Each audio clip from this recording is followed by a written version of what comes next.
So I can go back, though, and I can stick my batting averages in. So remember, back here, we have these 4 batting averages, and then these 4 wins. So I transfer those numbers over here. I put 300, 320, 260, and 280 in here. Do the math. The equation says the team that won 24 games should have won 30.6. It says the team that won 36 games should have won 31.8. The team that won 30 games should have won, okay? The difference between this, the estimated wins, and this, the actual wins, is called the error. Okay? So, now, this is Y. Yes, the actual number of games, this is X. The estimated number of wins, we have another symbol for, and that's a hat. So we have Y hat. Do we like that? That's a hat. That little 2/3 of a pyramid, 2/3 of a triangle, is called a hat. So that's Y hat. Okay? Y hat is an estimate of Y. So we have a new thing, which we'll talk about more here in a second. The difference between Y hat and Y is the error. It's called the error. Very exciting? Okay, so in a regression, in every estimate, we have an error. Ooh, so exciting.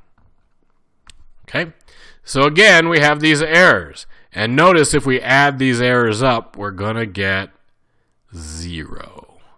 Okay, and if you add them, you don't quite get it. I rounded, but the errors, just like everything else, always seems to add up to 0. The errors add up to 0. Is that exciting? The errors of my estimate. Okay, so according to statisticians, we don't really have any errors because on average, the error is 0. It's very exciting. Okay, now I can draw a graph. Remember that we have these graphs called scatter diagrams where we can compare X's and Y's. And if we compare X's and Y's, those dots, they have a line that looks like that. It's not really very good, right? What I want is dots that look like this. I want dots that are really close to a straight line, so I can take a straight line and just draw it through the dots. What I got is a bunch of dots that don't really look like they're a straight line. Okay? So again, not very good. All right? So, when somebody writes out a regression equation, we don't just say y equals a plus bx. We add this plus e at the end. E is for error. So we're just saying, hey, you know, your value of y has an error in it. When we use a regression, we expect there to be some error. Or we can put our y hat in there and say y hat equals a plus bx, which tells us that a regression equation produces an estimate.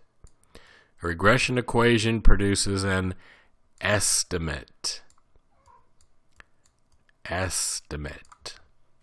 of y. Okay?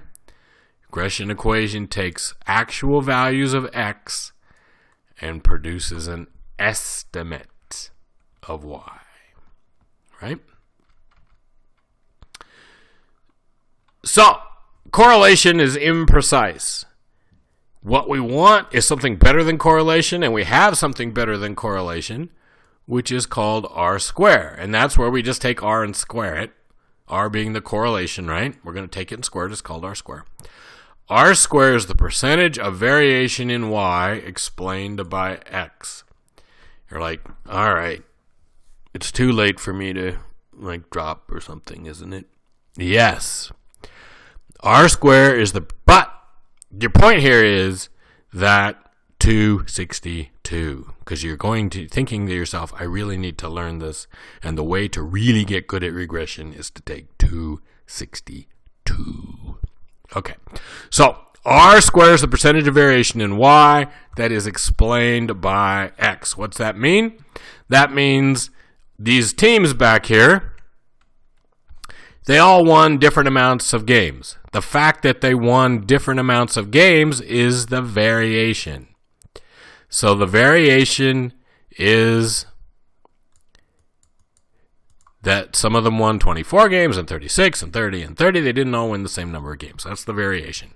We want to explain why they didn't all win 30 games. Some of them won more than 30 and some of them won less than 30. Why is that? Well, we believe in our regression, which our regression kind of told us isn't true, but we believed in our regression that the reason there's variation is batting average. So we want to say that differences in batting average between the teams explain the difference in how many games they won. Okay? Or the difference in SAT scores explains the difference in college GPAs. All right? So, R squared is the percentage of that variation in Y that X explains. Okay? In the case of the thing we just did, R is 0.31, right? R equals 0.31. That means R squared is about, and I'm just doing this roughly, 0.09. 0.09.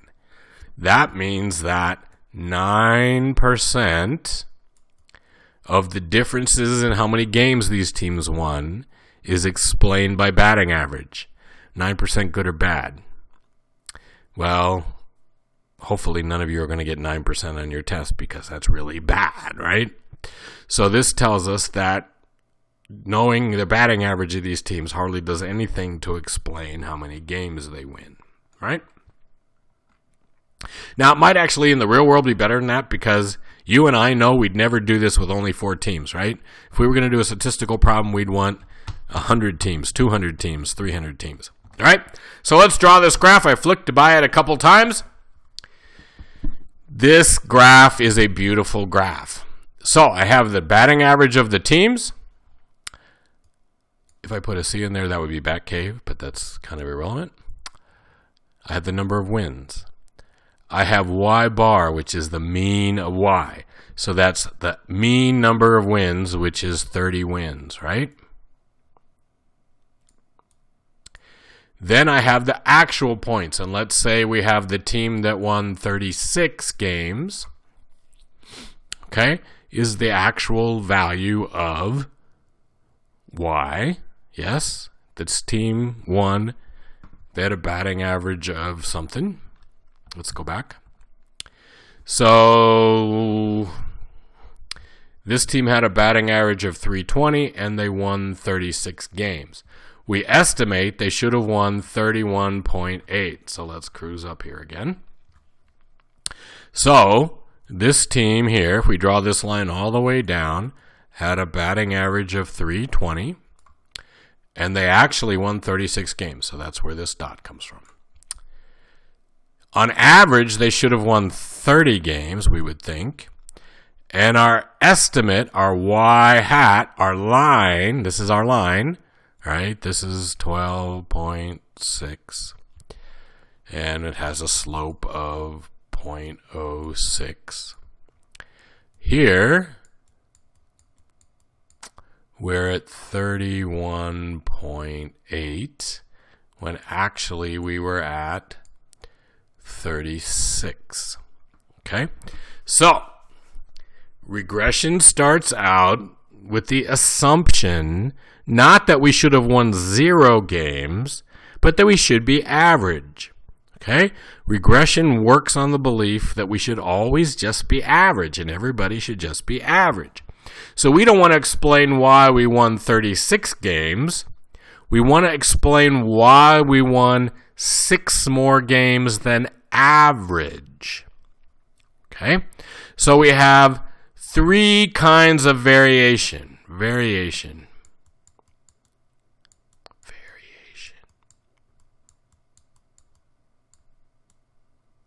We have the total variation.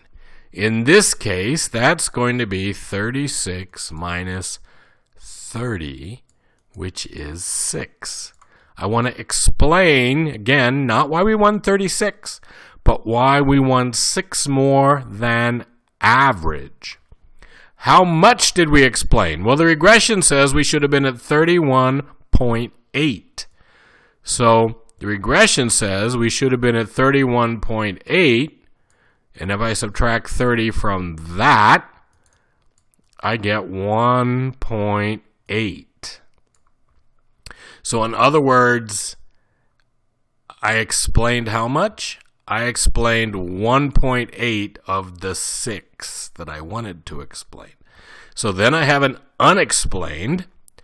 That unexplained is the amount that's left over, which would be 36 minus 31.8, which is 4.2.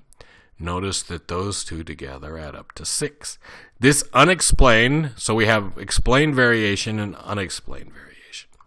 We want to explain the 6. We want to explain the difference between here and here. That's what we want to explain. We explained this much. That's what we explained. We got to 31.8 using our regression. That leaves us 4.2 short. It leaves us this part short. That's the unexplained variation, which is also called the error. Is that exciting? Yes, it is. Okay, are we good? We got that? We want to explain why we're not average. The regression got us 1.8 up above average, which doesn't get us anywhere close to being 6 above average, which is where we actually are. So we explained 1.8, and we have 4.2 left that's unexplained. All right. So again, we want to explain why are we not average, not why we are not 0. We want to explain why we are not average. And we find the total, the explained, and the unexplained. The total is y minus y bar. The explained is y hat minus y bar, and the unexplained is y minus y hat, which again is what we did right over here, right? That's y minus y bar. That's y hat minus y bar, etc. Okay? So you notice here that what I did was I said, take each one of these, square them, and add them up. So we had 4 teams in here. We don't just look at the total of one of them, the total variation. We take the total variation for all 4 teams. And we take the explained for all 4 teams, and we take the unexplained for 4 teams. We square them, and we add them up. It's a statistics thing, right? If we've got a bunch of numbers, we always square them and add them up. It's a good statistics thing. So it's what we did here. We square them because that gets rid of minuses. And because these things always add up to 0 if we add them up. And it does some other things for us, but squares them and add them up. So R squared is the explained divided by the total. So we found R squared by squaring R. The other way we can find R squared is to take this, the explained, and divide it by this. You're like, oh my goodness. Yes. So R squared is, you can find it by taking little r and squaring it, or you can find it by taking the explained divided by the total. And remember, that's explained variation divided by total variation. I know, pretty fun, huh? So R squared is going to be between 0 and 1. If it's 1, that means 100% of the variation in y is explained. If it's 0, that means we've explained 0% of the variation in y. We'd rather obviously be close to 1 than to 0. Okay? Some other things to remember. We judge regressions by their errors. We want small errors and random errors. Regressions are bad if their errors are not random, and they're bad if their errors are not small. We want small, random errors. And we'll do some graphing and some other stuff. So how about them errors? Those are kind of big errors, and they're not random. Okay? This first number is a minus, and then the other 3 are pluses. They're not random. There's a real pattern to them. Okay? All right, some more things we need to know. Regression, we calculate something called a standard error of the estimate. We don't have to worry about how we do that, but you can think of that as the average size of the error. So you can look at the regression printouts, and that's what we're going to do in a minute, is look at regression printout. And that's going to give us an average error called the standard error of the estimate. We're also going to do hypothesis test. And you're like, no, I thought we had finished those in the last chapter. We aren't going to do those again. We're going to do them again. We're going to test the hypothesis that b equals 0. We're going to test h naught b equals 0. Because what's it mean if b equals 0? Well, if you have y equals a plus 0 times x, what do you get when you stick numbers in for x? The answer is you get 0, and y is equal to a. So if b is 0, x has no effect on y. Okay? You have a line that looks like this at a, and it just doesn't matter what x is, y is equal to a. So if we accept the hypothesis that b equals 0, there's nothing going on between x and y. We want to reject this hypothesis. When we reject it, it means there's a relationship between x and y. Not necessarily causation, but there's a relationship between x and y. Okay? So, onward.